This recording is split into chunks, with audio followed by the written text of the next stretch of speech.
Spirituality is the most intelligent activity one can partake of. Requires studious mind and soul. You'll understand, you'll study everything in your consciousness, in existence, from birth to death about this world that you've experienced, and you'll transcend through your supposed physical environment to a place of happiness, warmth, serenity, kindness, and truth. You'll be enveloped by golden cloud-like presence that we have traditionally called God, our Father, the Father of lights. Heaven, eternity, glory, unending wisdom. Most of all, it's unending you. All those words pertain to you, to your experience when you step apart from the everyday society and study the great writings of spirituality, the teachings, and spend time recalling the different times of your life you felt that twilight experience where God meets all kind hearts. All the hard and fastness of the world has traditionally been called Maya, that's Sanskrit, for the illusion. It's not really here. The people living up in the mountains of Tibet or wherever, the great monks or whoever you want to call it, or Catherine of Siena, these people were not here. The world victimizes every spiritual person, the environment of it, the seeming reality of it, but they're not victimized. They're as one with the glory of God. God is a human presence, the personableness of the universe. God is a person. God is infinitely kind, infinitely humble, and yes, God is God. In the experience of spirituality, you will soon discover that God more than gives everything that God is to each of us. You'll have unimaginable visions, not just in moments of prayer or being touched by the light. It's something so exquisitely human, interesting, deep. And it's not surreal. It's quite real. Once you step into spiritual consciousness, you'll notice you can't even communicate with the everyday life around you. And that's not a bad thing, because the mission for all of us who represent our Father God in heaven is to disperse all the forces that negate your humanity, your wisdom, your warmth, your loving kindness. It's a very, very, very powerful place to make a stand. And indeed, you will make a stand. All the ramparts of the earth will recede before your every step with your wisdom, with this presence. And that's why I say it's tremendous study. You'll understand everything. All the departments of the universities, all the cultures, societies, all the sciences. You'll understand them. You'll grasp the unreality of all that is not part of the divine nature. It's a glorious, glorious time to exist. This time around, you can fulfill your deepest wish, your grandest desire, your most fervent hope, that there be pain no more, that there be no more tears, that presence we call God, of infinite humility and kindness and yet infinite glory, fill the earth, fill the sky, because you desire to fill the earth and sky with a light from above, in which there is no darkness. The sense of time will loosen its hold on us in the early days or weeks of our meditative process. Day and night will mix together. Time and circumstance will be transcended, literally. You'll be living in a place of eternity and quiet. In this school of genius, spiritual genius. And nothing can withstand the purity of your gaze. The world is an illusion. There's nothing hard and fast about it. When you're touched of love, the first moment your eyes meet the one you care for, in childbirth or death, when we know there's eternity waiting us all. Not death, but something beautiful and wonderful and dear. We have to use the word infinite in terms of spiritual consciousness because it's infinite, because God is infinite. There are no human words for this expanse. It's a compounded ecstasy and wisdom and understanding. There are so many dimensions to it. And they're all yours. They're all a gift. And you will freely give yourself away, spiritually speaking, for the rest of time in eternity. That there be time no longer. That the mystery of God should be finished. We have to say these things in a poetic, heartfelt, spiritually romantic sense. We're in love with God, but it's not the love or need involved in human love. It's the quiet. It's not the urgency. It's the openness of love that dissipates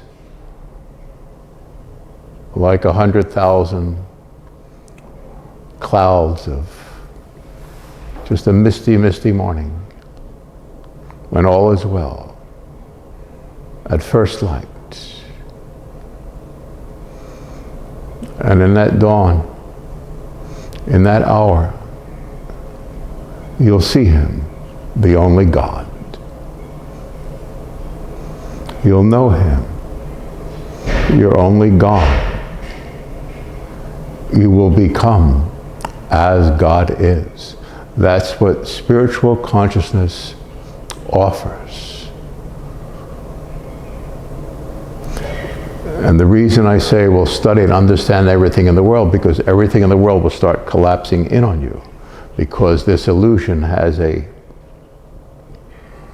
vehemence, a force to it, an anger, a hatred to it that's behind it, that projects it. And if you do not take part in it, in your consciousness, if you do not react to anything, it's not like bring it on, Satan. It's you're so quiet. Like conscious yoga students who just left this room before we began this hour, just floated out of here in a spiritual presence, and I can be assured in my heart that a lot of healing took place. But beyond the healing of whatever difficulties the student might have had, was he's in touch with a whole different, magnificent universe. So when you practice the presence,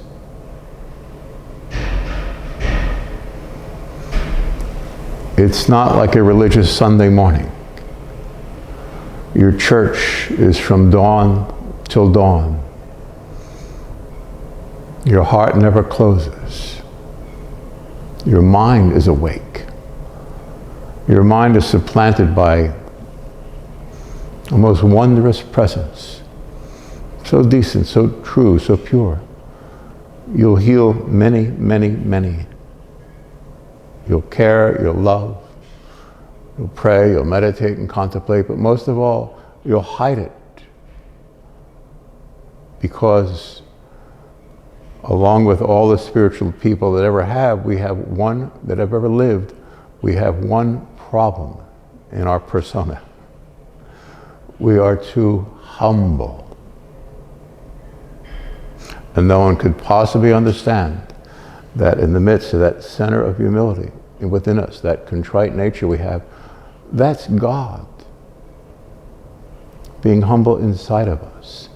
And we can unravel this in weeks or months or in hours empowerment meditation as we're stepping into right now. And we will. We'll unravel it. We'll look at God directly as God looks at us directly. It's quite wonderful time to be alive, to be in this world at its denouement, at its end, at its the very last minute of its existence, spiritually speaking. World systems come and go. We look at it like a great work of art. Every brushstroke means something. Step back and look at the lighting, color. Change the pigment a little. Wait for something to come to us. We relate, like one of the old masters, to a holy presence that he might be depicting on canvas with some paint. You have to understand the soul of your subject. You have to understand you as the instrument, everything that's needed to duplicate a soul on canvas. I'm sure you've seen one in a museum, or you've seen it in your mom's eyes, but you have most assuredly seen it. Have you not? Beauty, purity, eternity, God, wonder, decency, uprightness, fearlessness.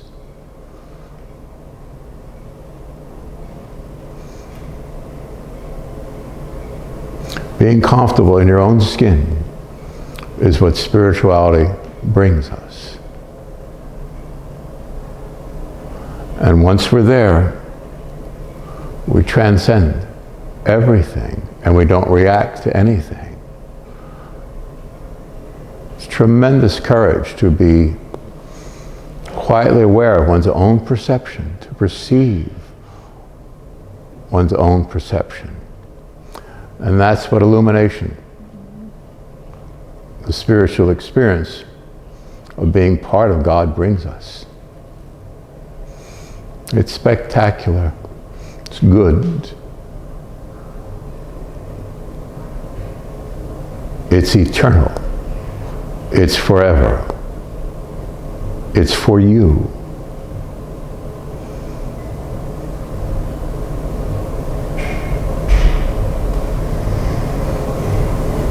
So we become aware of this beauteous presence that God is.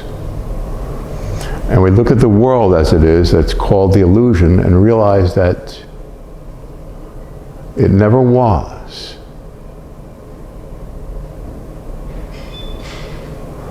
The Buddha being the awakened one means one who wakens from this sleep, from this slumber of materiality and consciousness. We can begin in a romantic sense if we're not completely sure of these words, of the touch of someone's hand that you love, a warm embrace of a family member or a decent friend,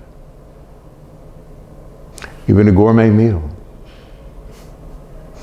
a wonderful book, anything that opens our heart and soul to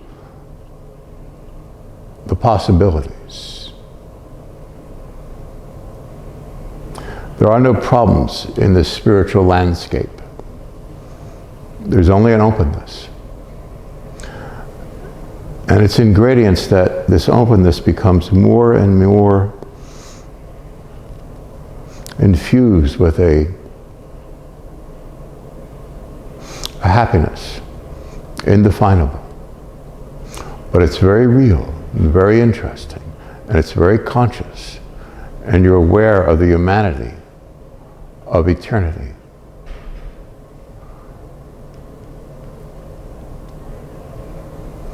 Early on, the first 2 or 3 months, there'll be many attacks of the dark force to try to get you to react to almost anything.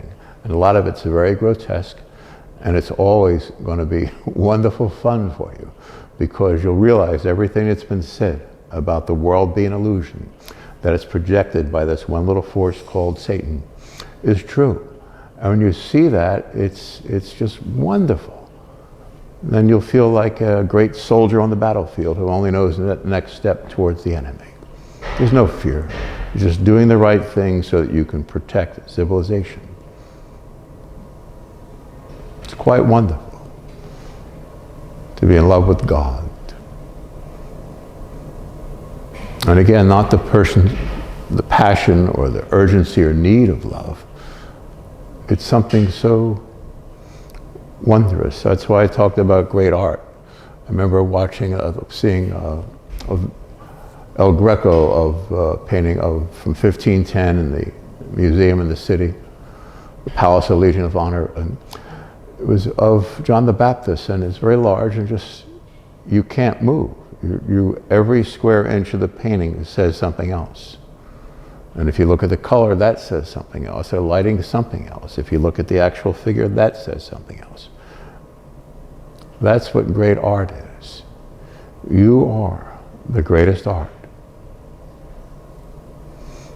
of any star system. You are the star man, the star woman, born to end another world system. It's not said because it's poetic. It's said because that's you. It's your destiny. It all awaits your quiet study of things as they are, and understanding that everything that negates this beauty, your joy, your freedom, your happiness, your openness, that's that dark force coming at you. So you study this area of his existence, that area, and it will all unfold. Read a book, pray a prayer, light a candle, tend to your garden, straighten your home, sit quietly, prepare a large space. Be prepared for his visit.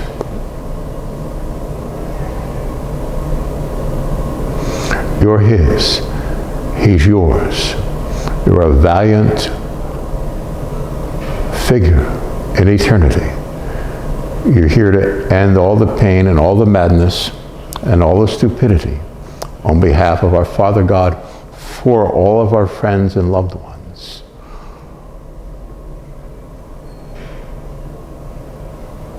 And there are many. And the only way to heal them, the only way to heal the nations.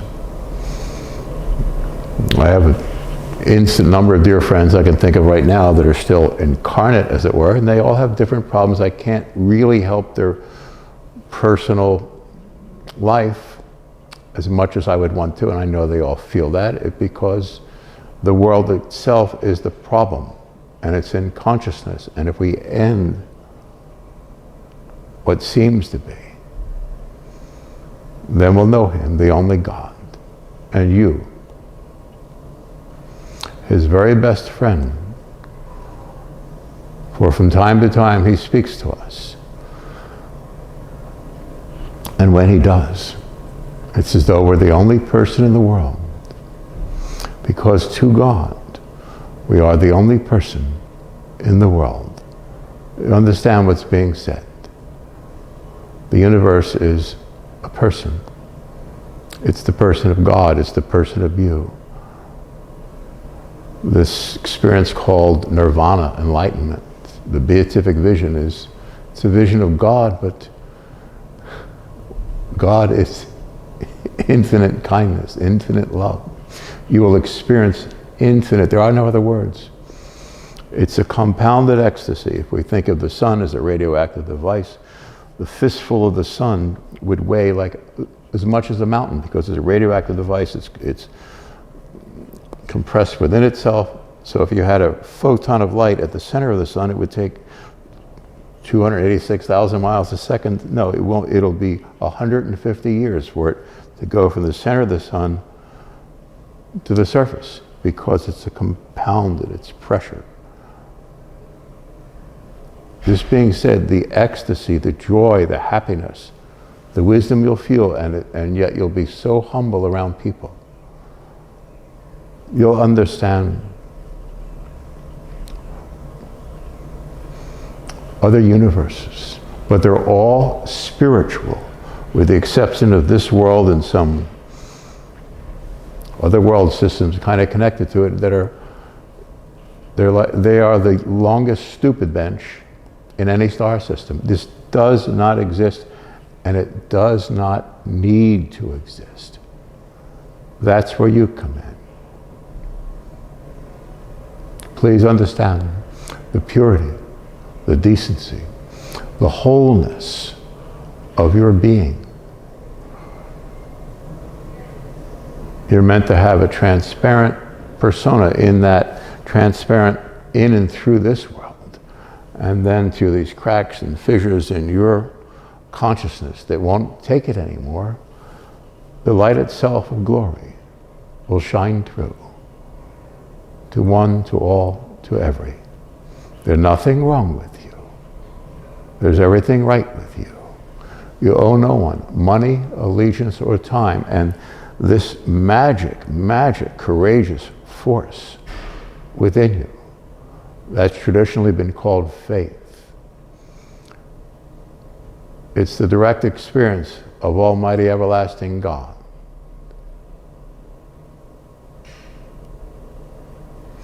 And with this illumined breakthrough in your consciousness, you, the valiant one from the far-off mounts, are here.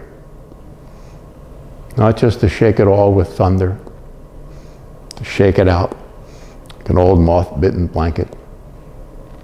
In other words, the material consciousness. You will fearlessly devour all of it with wisdom. That's the way it's done. It's not a big deal.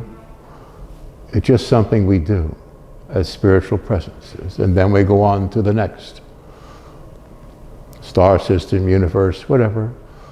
But only in this one particular area of eternity does something as horrible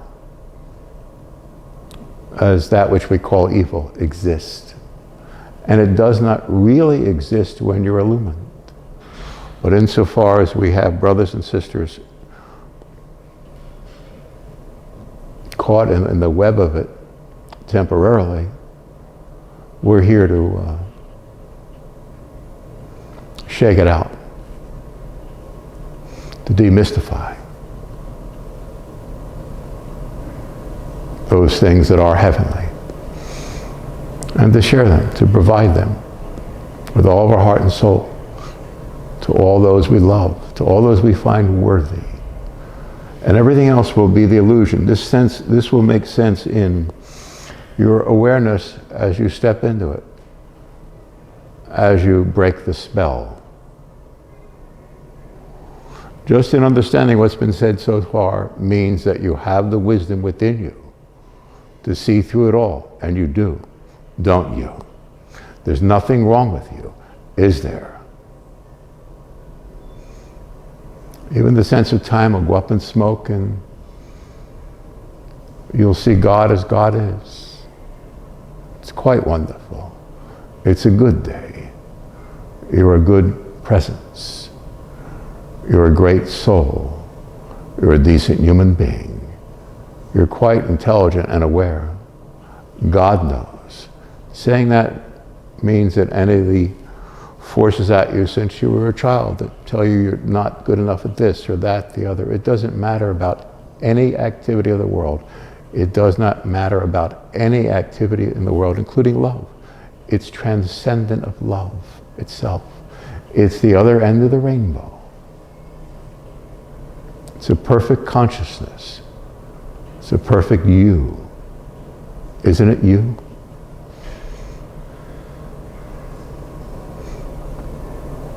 Just let it slough off of you all the times you had to prove yourself, that you didn't feel worthy, that someone trashed you in any way whatsoever.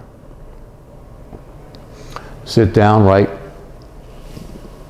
or on your device, 10 spiritual experiences you had in your life. 1, 2, and as you get through it, you'll break through. That's the warfare. You don't need a stick. It's just open up your consciousness, and ways will unfold within you and through you. And the why is that there is a God. And though God is infinite humility, God is also God. God also, on top of that, gives God to you. Therefore, the unimaginable intelligence involved and perception and grace and dignity and beauty of it and power of it, you'll hide that.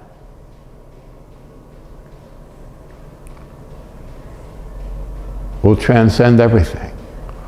You'll be on the mountaintops throughout the world. Now, I certainly am.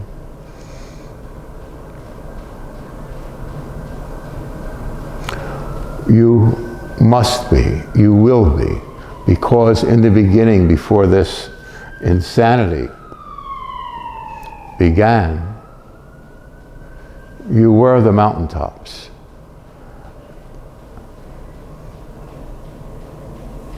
We simply have the personal integrity and decency. I do not do this for Robert Rosenberg, if there is such a person, which I seriously doubt. You know what I'm saying? As a humble person, if we're spiritual, we're not really here. And humility has been the only difficulty we've had. That's what we said in the beginning of this message. Because we're willing to accept it because we're really decent inside. Imagine that all that we've gone through, and we've all gone through the same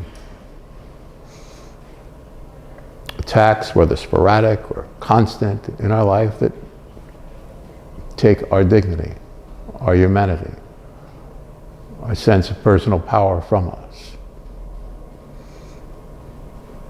And yet, within our heart and soul, we still want love, we desire good, we'd like to see peace and healing, we want to have more joy, we want to see all of our friends whole and safe and free, don't we? So what kind of a human being are you that after all you've gone through, you still desire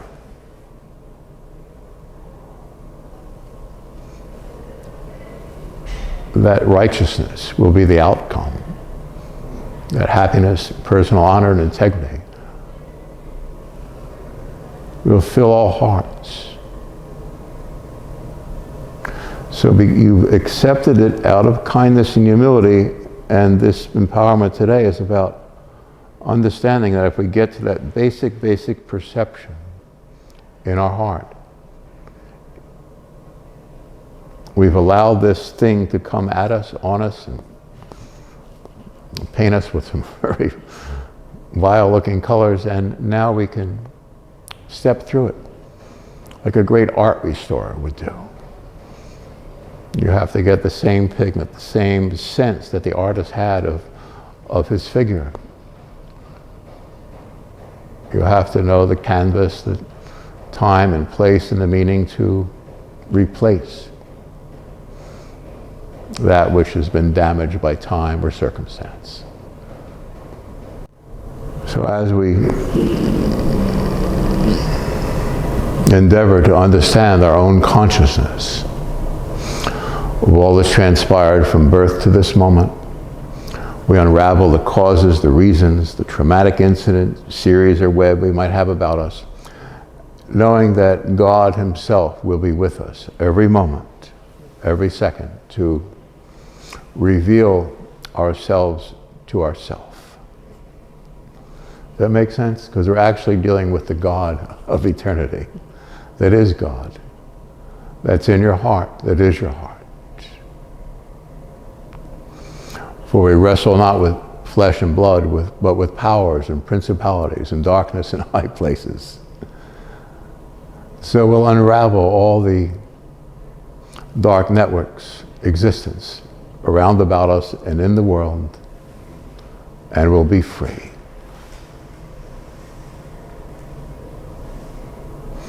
There is a freedom that's traditionally been called enlightenment, illumination, spiritual illumination, nirvana.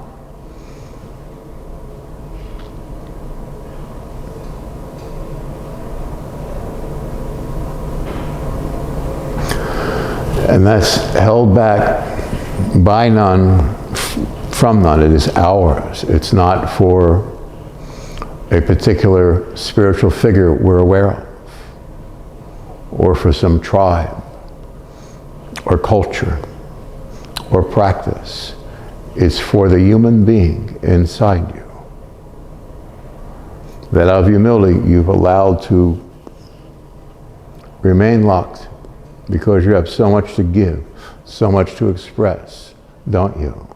So much to complete. And you will fulfill your spiritual destiny. And your destiny is spiritual. It's lighter than air and kinder than the day. You're restoring a great work of art. And you're doing that for those that you truly love and care for. We all know what those words mean, don't we? Whether a lost love, a grandmom, someone who inspires us. All the problems of the world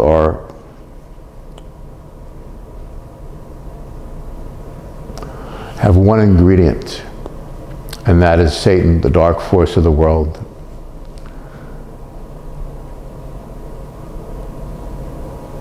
And you will overcome it. Early on in our meditative practice, when we were re-empowering ourselves to rediscover our own illumination, we'll step back before our birth to a place before time. And the visitations from on high will be endless. The intelligence, the genius of God will be rewarding, and the strength and intelligence we'll gain will be very fortifying. With that in mind, we're going to use one of the many, many, many spiritual enhancement techniques that we use in order to retrain our senses to not react to our consciousness. We're going to count back from 100 to 90, at which point we're going to be very quiet inside. So quiet, it'll be as though we're not here. And then this new field of experience called the soul will be quite visible. Thank you. And that will bring into the field of experience everything that's been said thus far in this empowerment meditation. Thank you. Counting from 100 back to 90, at which point we will allow ourselves to not react to our own perception, thoughts, memories, physical feelings, anything. And that's the entirety of the process. There's no more, because God's presence already transcends the everyday mores, and we'll be free and happy and whole. We're there at 90. Thank you. Relax, let the breathing become more full, regular, deeper, not reacting to any of our senses, thoughts, or feelings. And they'll go up in smoke, as it were. Thank you.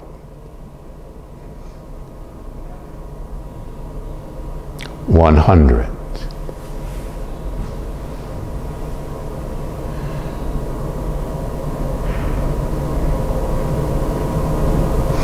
$99.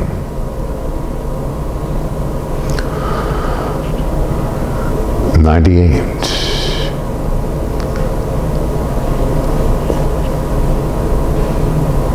$97. Peace and quiet at 90.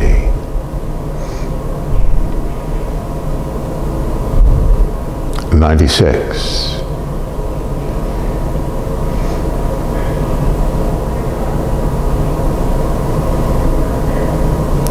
$95. There's nothing to do or undo about our spirituality. We just relax, retrain ourselves to not react to thoughts or feelings, and the intelligence and the presence of God will wonderfully move through us to answer every question, fulfill every need, and to ascertain every truth. We're there at 90. God will be the guide and the mystery will be finished. We're there at 90. 95. 94. 93.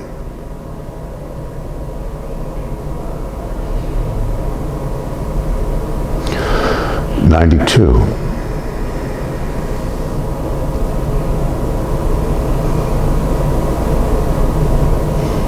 91. 90.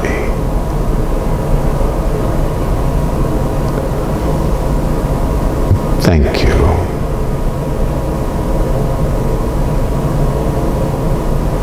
We're going to continue. When I was in India, I would teach students to just imagine you're walking down steps into a beautiful green lagoon. There were very lovely waterways there.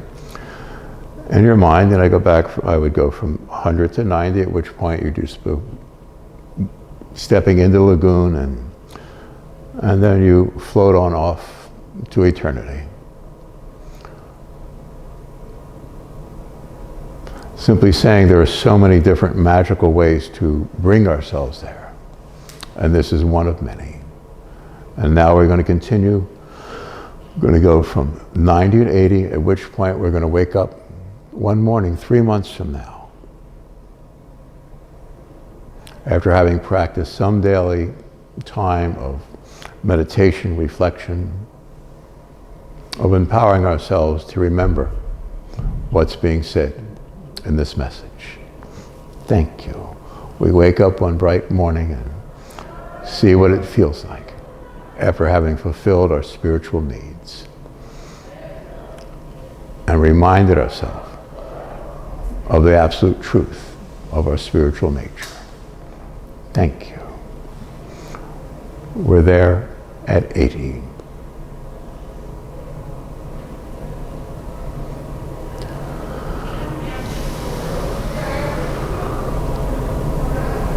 $90. 89.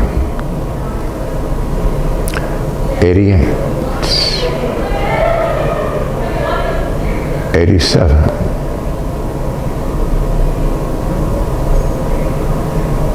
86. 85. 84.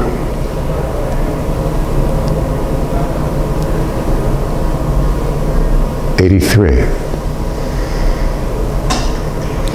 82. 81, 80,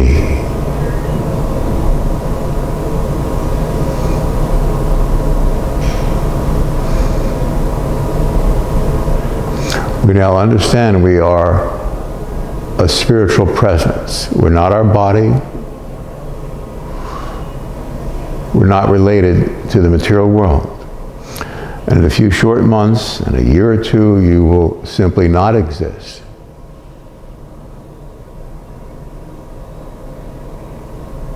In terms of relationship to the world. You'll get by, you can handle things, you can do whatever's necessary that day. It'll all work, but it'll be as though you're not here. And that's what spirituality brings us.